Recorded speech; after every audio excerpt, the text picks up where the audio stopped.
Well, in this morning's Women's Doctor, women age 50 or younger who suffer a heart attack are more likely than men to die over the following 11 years. That's according to a new study published in the European Heart Journal. That study found that compared to men, women were less likely to undergo therapeutic invasive procedures after admission to a hospital with a heart attack or be treated with certain medical therapies upon discharge, such as aspirin, beta blockers, ACE inhibitors, or statins. And Dr. Peter Reyes from Mercy Medical Center is joining us now with some more information. Good morning. Thank you for joining us. Oh, nice to be here. Thank you. So, Dr. Reyes, is there more psychology than medical science behind this in terms of like why women don't follow up? No, I think there's both actually involved.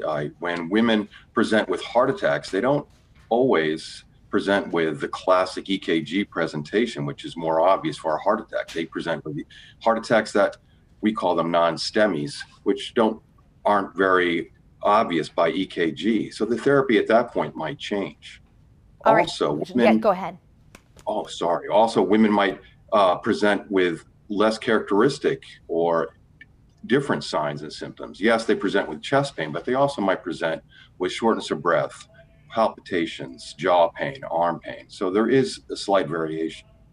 Okay, so when they are actually diagnosed with having a heart attack, does it look like that they still aren't following up with the invasive procedures that we had just talked about? Is it because they don't believe they've had a heart attack, or they just don't have time because they have a family to take care of and they don't feel like putting themselves first, I guess?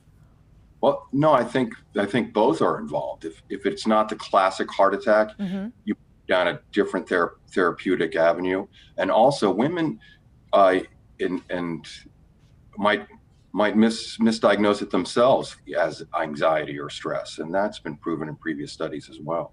All right, so what are some of the signs and symptoms that women should watch out for? You mentioned jaw pain, which that seems so unusual. You could think you're having something wrong with your teeth at that point. Right, teeth or your dentition, right? But especially if it's radiating from your chest and goes to your jaw or your shoulder or your upper arm, you should definitely, and you might even think it might be indigestion that radiates that way. But indigestion really shouldn't affect those areas, and you should really consider this being a cardiac issue.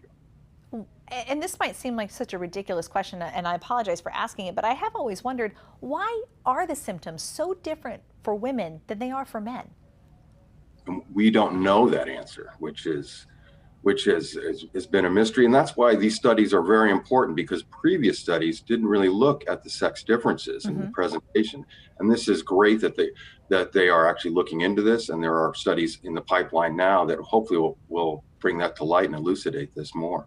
All right, I'm so glad you answered that question. Thank you so much. I really appreciate it. And thanks for joining us today.